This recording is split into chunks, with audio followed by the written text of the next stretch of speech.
I hope I'm in live now. So now இன்னைக்கு இந்த செஷனில் நம்ம 20 மினிட்ஸில் எப்படி டி அண்ட் எஃப் பிளாக்ஸில் இருக்கக்கூடிய மேஜரான பார்ட்ஸ் எல்லாம் இன்னைக்கு கவர் பண்ண போகிறோம். So stay tuned my dear friends. So தொடக்கத்துலேருந்து முடிய வரைக்கும் எல்லா இடத்துலையும் இம்பார்ட்டண்டான சில டேர்ம்ஸ் சொல்லுவேன். ஸோ மறக்காமல் ஜஸ்ட் லாஸ்ட் டைம் ரீகாலாக இந்த செஷனை நீங்கள் யூஸ் பண்ணிக்கலாம். Okay, so this is our d and F block. Okay, so let's start. And this is your V master Tamil channel. And இது வரைக்கும் இப்போ தான் நீங்கள் நம்ம சேனலுக்கு முறையாக வரீங்கன்னா பக்கத்தில் அந்த சப்ஸ்கிரைப் பண்ண கிளிக் பண்ணிடுங்க. அண்ட் ஃபாலோட் பை பக்கத்தில் அந்த லைக் பட்டன் அதையும் ஸ்மாஷ் பண்ணிடுங்க. Okay, shall we start now? Yes guys, are you guys are ready? Yes, let's start. First d and F block. So d and F block பார்த்தீங்கன்னா periodic டேபிளில் இருக்கக்கூடிய ஒரு particular மீன் last electrons வந்து இந்த ரெண்டு ஆர்பிட்டாலில் போச்சுன்னா அதை என்னன்னு சொல்லுவாங்கன்னா D or F block or D or F ஆர்பிட்டாலில் ஒரு எலக்ட்ரான்ஸ் லாஸ்ட்டாக ஃபில் ஆகுதுன்னா அந்த பர்டிகுலர் எலிமெண்ட்ஸை என்னன்னு சொல்லுவாங்கன்னா F R D black mean D or F black எலிமெண்ட்ஸ்னு சொல்லுவாங்க. God it? ஸோ இங்கே நீங்கள் பீரியாடிக் டேபிளில் பார்த்தீங்கன்னா இந்த இது s block and this is p block and நடுவில் இருக்குல்ல இது வந்து டி பிளாக் அண்ட் கீழே இருக்கிறது வந்து எஃப் பிளாக்னு சொல்லுவாங்க. ஸோ இந்த ரெண்டு எலிமெண்ட்ஸையுமே வந்து நம்ம இது டிரான்சிஷன் எலிமெண்ட்ஸ் அண்ட் இதை இன்னர் டிரான்சிஷன் எலிமெண்ட்ஸ்னு நார்மலாக கிளாஸிஃபை பண்ணுவாங்க. தென் ஜெனரல் ப்ராப்பர்ட்டிஸ்னு பார்த்தாச்சுன்னா இப்போ melting point. So melting point எப்படி நம்ம கேல்குலேட் பண்ணலாம்? அதுக்கு more number of unpaired electrons. So ஒரு காம்பவுண்டில் ஒரு எலிமெண்ட்டில் more number of unpaired electrons இருந்துச்சுன்னா டெஃபினட்டாக அந்த காம்பவுண்டுக்கு மேக்ஸிமம் மெல்டிங் பாயிண்ட் இருக்கும். நீங்கள் பார்த்துட்டீங்கன்னா melting point. So melting point of the ஒவ்வொரு எலிமெண்ட்ஸோட மெல்டிங் பாயிண்ட்ஸ் நம்ம எப்படி கேல்குலேட் பண்ணலாம்னா இப்போ number of unpaired electrons. So number of unpaired electrons வந்து அதிகமாக என்ன ஆகும்னா அந்த காம்பவுண்டோட மெல்டிங் பாயிண்ட் இன்க்ரீஸ் ஆகும். ஆனால் நீங்கள் ஒரு இடத்த நோட் பண்ணிக்கோங்க, இந்த டெக்னீஷியம் மேங்கனீஸ் அண்ட் அந்த D5 கான்ஃபிகரேஷன் இருக்குல்ல, ஸோ D5 கான்ஃபிகரேஷனில் இருக்கக்கூடிய எலிமெண்ட்ஸோட மெல்டிங் பாயிண்ட் வந்து மற்றவங்களை விட கொஞ்சம் கம்மியாக இருக்கும். எப்படி சார்? அங்கே தான் maximum number of unpaired electrons இருக்கும்னு நீங்கள் நினைப்பீங்க. பட் அது D5 configuration half filled electronic configuration தானே. ஸோ ஹாஃப் ஃபில்ட் எலக்ட்ரானிக் கான்ஃபிகரேஷன்ங்கிற ஒரு காரணத்தினால அந்த எலிமெண்ட்ஸ் பார்த்தீங்கன்னா மெல்டிங் பாயிண்ட் வந்து ரொம்ப கம்மியாக இருக்கும். பிகாஸ் அதோட மெட்டாலிக் பாண்ட் வந்து அந்தளவுக்கு ஸ்ட்ராங்காக இருக்காது. ரீசன் என்ன? அதோட ஸ்டெபிலிட்டி. ஓகே, ஹாஃப் ஃபீல்ட் ஸ்டெபிலிட்டியாக இருக்கிறனால அந்த மெட்டலால் தன்னோட எலக்ட்ரான்ஸை வெளியில் ஈஸியாக டொனேட் பண்ண முடியாது. வெளியில் ஈஸியாக டொனேட் பண்ணால் தான் மெட்டாலிக் பாண்ட் வந்து ரொம்ப ஸ்ட்ராங்காக இருக்கும். So that's the reason. So இந்த manganese, technetium and rhenium, so இந்த D5 கான்ஃபிகரேஷன், ஓகே, D5 கான்ஃபிகரேஷனில் வந்து இந்த ஒரு ப்ராப்ளம் வரும். Then after that yes manganese, technetium பார்த்தீங்கன்னா D5 configuration but low melting point. அதுக்கான ரீசன் என்ன? அதோட மெட்டாலிக் பாண்ட் வந்து அந்த அளவுக்கு ஸ்ட்ராங்காக இருக்காது. Got it? So next one. So next பார்த்தீங்கன்னா 3D சீரிஸ். இப்போ enthalpy of atomisation. So enthalpy of atomisation பார்த்தீங்கன்னா நம்ம எப்படி கேல்குலேட் பண்ணலாம்? இதுவும் அதே கேஸ் தான். ஜஸ்ட் 3D 4D 5D இருக்குல்ல, so 3D 4D 5D. So இதில் 5D தான் வந்து மேக்ஸிமமாக இருக்கும். அதுக்கான ரீசன் என்னென்னா மெட்டல் பாண்டிங். ஸோ என்ன, ஒரு மெட்டலுக்கும் இன்னொரு மெட்டலுக்கும் இடையில என்ன டைப் ஆஃப் பாண்ட் ஃபார்ம் ஆகும்? அஃப்கோர்ஸ் மெட்டாலிக் பாண்ட் தானே ஃபார்ம் ஆகும். ஸோ அந்த மெட்டாலிக் பாண்ட் தான் இங்கே ரொம்ப இம்பார்ட்டன்டான ரோல் ப்ளே பண்ணும். ஸோ 3Dயை விட 4D அண்ட் 5D. ஸோ இந்த 5D எல்லாம் எடுத்துட்டிங்கன்னா அதில் அந்த எலிமெண்ட் இருக்குல்ல, அந்த எலிமெண்ட் தன்னோட எலக்ட்ரான்ஸை ஈஸியாக வந்து வெளியில் பாஸ் பண்ணிடலாம். ஸோ வெளியில் பாஸ் பண்ணால் தான் என்ன ஆகும்? நமக்கு மெட்டாலிக் பாண்ட் வந்து ரொம்ப ஸ்ட்ராங்காக இருக்கும். ஃப்ரீலி ஒரு எலக்ட்ரானோட அவைலபிலிட்டி அதிகமாக மெட்டாலிக் பாண்ட் வந்து ஸ்ட்ராங்காக இருக்கும். அந்த ரீசனால தான் இங்கே பார்த்தீங்கன்னா 5D சீரீஸுக்கு வந்து நம்மளோட என்தால்பி ஆஃப் ஆட்டமைசேஷன் வந்து அதிகமாக இருக்கும். Got it? So next one. So various atomic size. So atomic சைஸ்ன்னு பார்த்தீங்கன்னா இப்போ லெஃப்ட் டு ரைட்.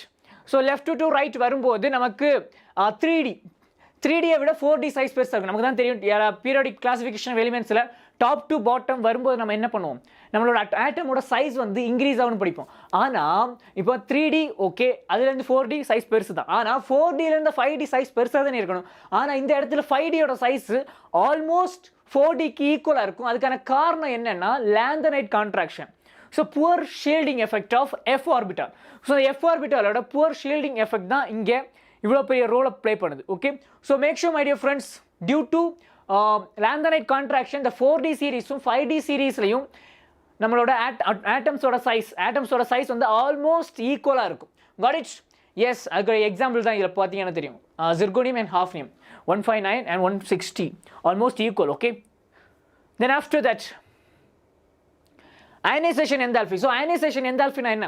ஒரு எலக்ட்ரானை ஒரு ஆட்டம் கிட்ட இருந்து ரிமூவ் பண்ண நம்ம எந்த அளவுக்கு எவ்வளோ அமௌண்ட் ஆஃப் எனர்ஜியை ப்ரொவைட் பண்ணுறோங்கிறத நம்ம என்னென்னு சொல்லுவோம்? அயனைசேஷன் என்தால்ஃபின்னு சொல்லுவோம். ஸோ அப்படி பார்க்கும்போது 3D 4D 5D, so top to bottom வரும்போது என்ன ஆகும்? நார்மலாக அயனைசேஷன் எனர்ஜி வந்து என்ன பண்ணும்? Any idea?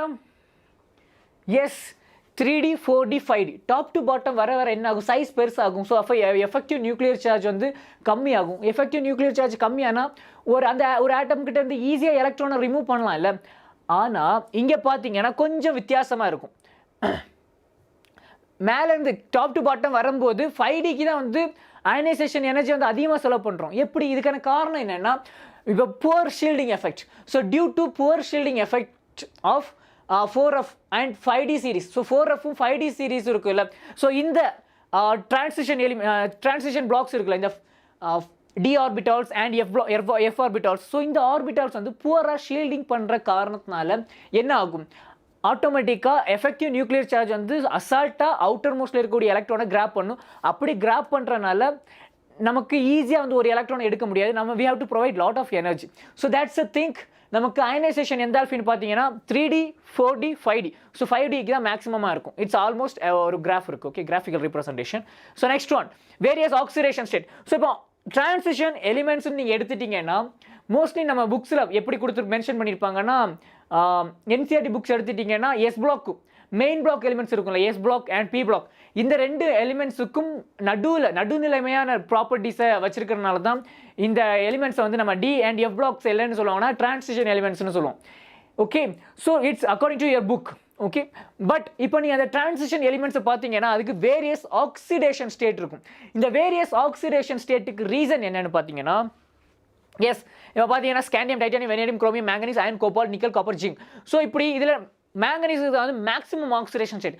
இப்படி டிரான்சிஷன் எலிமெண்ட்ஸுக்கு மட்டும் இப்படி மேக்ஸிமம் ஆக்சிடேஷன் ஸ்டேட்டுக்கு இருக்கிறதுக்கான ஒரு காரணம் என்னன்னா, இந்த டி ஆர்பிட்டால்ஸ் இருக்குல்ல, so D orbitals, so penultimate ஷெல்லில் இருக்கக்கூடிய ஆர்பிட்டால், அந்த டி ஆர்பிட்டாலும் வேலன்ஸ் ஷெல்லில் இருக்கக்கூடிய அவுட்டர் மோஸ்ட் ஆர்பிட்டால், வேலன்ஸ் ஷெல்லும் சரி பெனல்டிமேட் ஷெல்லில் இருக்கக்கூடிய டி ஆர்பிட்டாலும் ஆல்மோஸ்ட் சேம் எனர்ஜி லெவலில் இருக்கும். Okay, similar energies of NS valence shell and N-1D penultimate shell.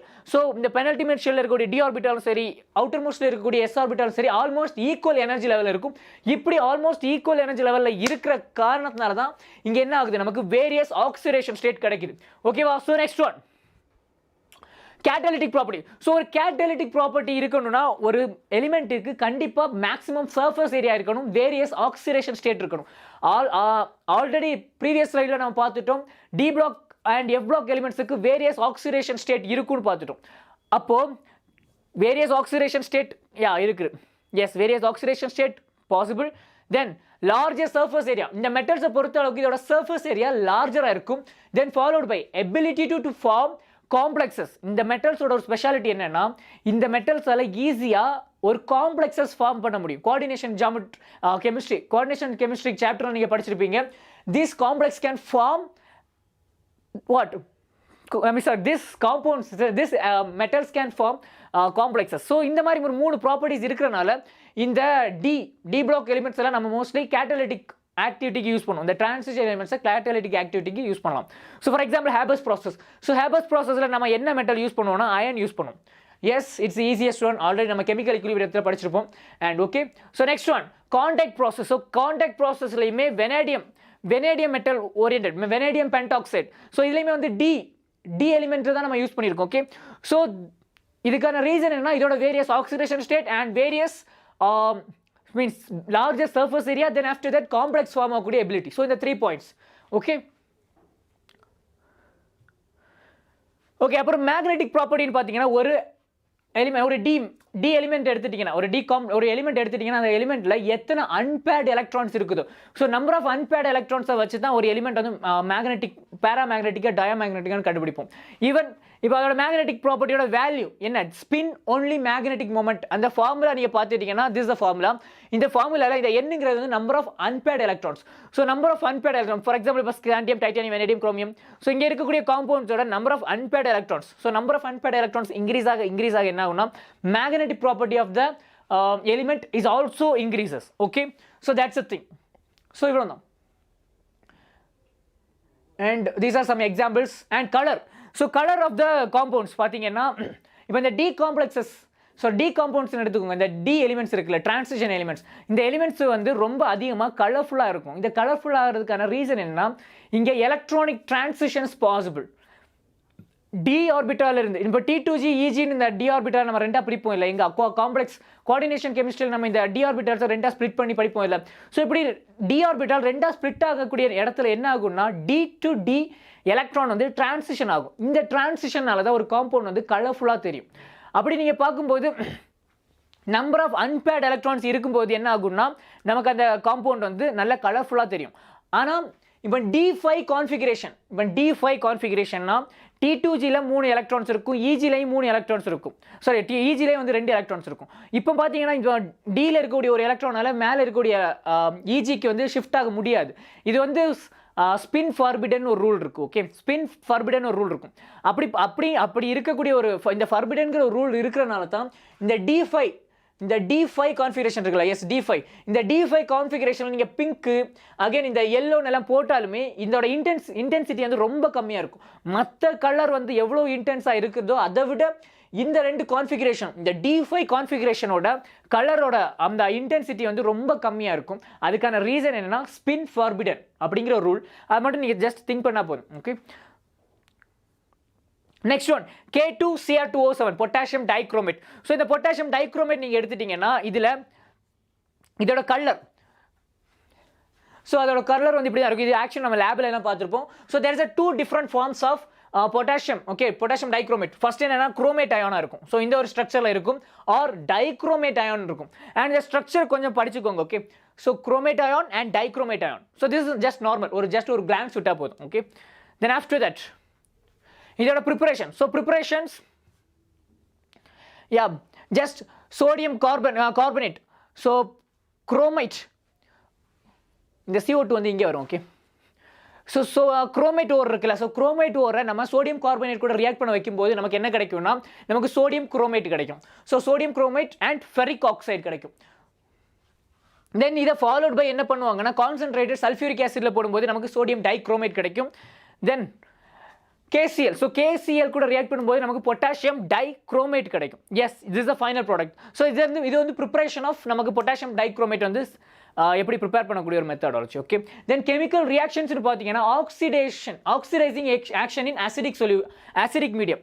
என்ன, இப்போ நீங்கள் பார்த்தீங்கன்னா குரோமியம் டைக்ரோமேட் இருக்குல்ல, ஸோ டைக்ரோமேட்டை அயன் ஆர் ஃபெரஸ் கூட நீங்கள் ரியாக்ட் பண்ண விட்டீங்கன்னா நமக்கு குரோமியம் 3+ அயான் கிடைக்கும். இங்கே என்ன நடக்குதுன்னா, இந்த குரோமியம் வந்து ஆக்சிடைசிங் தன்னைத்தானே என்ன பண்ணியிருக்குன்னா, ஜஸ்ட் ஆக்சிடேஷன் நடந்திருக்கும். ஜஸ்ட் இங்கே குரோமியம் பார்த்தீங்கன்னா ஹையர் ஆக்சிடேஷன் ஸ்டேட்டில் இருக்கும். இங்கே பார்த்தீங்கன்னா குரோமியம் வந்து லோவர் ஆக்சிடேஷன் ஸ்டேட்டில் இருக்கும். இட் மீன்ஸ் இது வந்து என்ன பண்ணியிருக்கும், தன்னோட எலக்ட்ரான்ஸை வெளியிலேருந்து எலக்ட்ரான்ஸை கெயின் பண்ணியிருக்கும், கெயின் ஆஃப் எலக்ட்ரான். ஸோ இந்த குரோமியம் வந்து தன்னைத்தானே ரெடியூஸ் பண்ணிக்கிட்டு பக்கத்தில் இருக்கக்கூடிய மெட்டல்ஸை என்ன பண்ணுதுன்னா ஆக்சிடைஸ் பண்ணியிருக்கு. எஸ், இந்த அயன் வந்து என்ன ஆயிருக்கு, Fe2+லேருந்து இங்கே Fe3+ மாறி இருக்கு. It means loss of electron.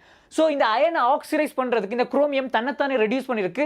So குரோமியத்துக்கு best it's a kind of best oxidizing agent. Okay, so chromium is the best oxidizing agent. Next one, so இங்கே அதே கேஸ் தான். இப்போ அயோடின் இருக்கு, மைனஸாக இருக்கு. அகைன் நீங்கள் எங்கே பார்க்குறீங்கன்னா அயோடைனாக மாற்றிருக்கு. இங்கேயுமே வந்து இந்த குரோமியம் வந்து தன்னைத்தானே ரெடியூஸ் ஆகிட்டு பக்கத்தில் இருக்கக்கூடிய எலிமெண்ட்டை ஆக்சிடைஸ் பண்ணியிருக்கு. So this is the oxidizing property of a chromium. Then after that, reaction of H2O2 peroxide கூட இந்த குரோமியம் ரியாக்ட் பண்ணுச்சுன்னா எப்படி இருக்கும்? ஸோ குரோமியம் வந்து H2O2 பெராக்சைடு கூட ரியாக்ட் பண்ணும்போது என்ன ஆகும்னா, chromium oxide peroxide. Okay, chromium oxide peroxide அப்படிங்கிற ஒரு காம்பவுண்ட் ஃபார்ம் ஆகும். So that's it. Then next one, so அதோட ஸ்ட்ரக்சர் இதோ இருக்கு. தென் நெக்ஸ்ட், ஸோ இதை பட்டர்ஃப்ளை ஸ்ட்ரக்சர்னு சொல்லுவாங்க. அண்ட் இதோட ஆக்சிடேஷன் நம்பர்னு பார்த்தீங்கன்னா, இங்கே குரோமியத்தோட ஆக்சிடேஷன் நம்பர் +3 இருக்கும். சாரி +6. ஓகே, +6. ஸோ இந்த காம்பவுண்டில் oxidation number of chromium is +6. நம்ம பசங்க நிறைய இடத்துல இதை தான் மிஸ்டேக் போட்டிருப்பாங்க. Just make sure guys, chromium oxide peroxide இருக்குல்ல, இதோட ஆக்சிடேஷன் ஸ்டேட், இதில் இருக்கக்கூடிய குரோமியத்தோட ஆக்சிடேஷன் ஸ்டேட் வந்து +6 oxidation state. God it. So next one, and இதோட ஸ்ட்ரக்சர் பார்த்தீங்கன்னா, இதோட கலர் பார்த்தீங்கன்னா டீப் ப்ளூ கலரில் இருக்கும். தென் K-4 பொட்டாசியம் பெர்மாங்கனேட்னு எடுத்துட்டீங்கன்னா இது டார்க் பர்பிள் கலரில் இருக்கும். இது ஆக்சுவலி நம்ம நார்மலாகவே நம்ம லேபில் இருக்கக்கூடிய ஒரு காம்பவுண்ட் தான், ரொம்ப சீப்பாக கிடைக்கக்கூடியதான். எஸ், அதோட ஸ்ட்ரக்சர் பார்த்தீங்கன்னா பெர்மேங்கனேட் அயான். இது ஒரு ஸ்ட்ரக்சர். இது மட்டுமா இல்லை, இன்னொரு ஸ்ட்ரக்சர் மேங்கனேட் அயான் இருக்குது. ஸோ பெர்மேங்கனேட் அயான் அது ஒரு ஸ்ட்ரக்சர் இருக்குது. And manganate ion. So permanganate வந்து பார்த்தீங்கன்னா பர்பிள் கலரில் இருக்கும், மேங்கனேட் வந்து க்ரீன் கலரில் இருக்கும். ஸோ இந்த கலர் வேரியேஷன்ஸை கொஞ்சம் வெரிஃபை பண்ணிக்கோங்க. Okay, so next one commercial preparation. So commercial preparation பார்த்தாச்சுன்னா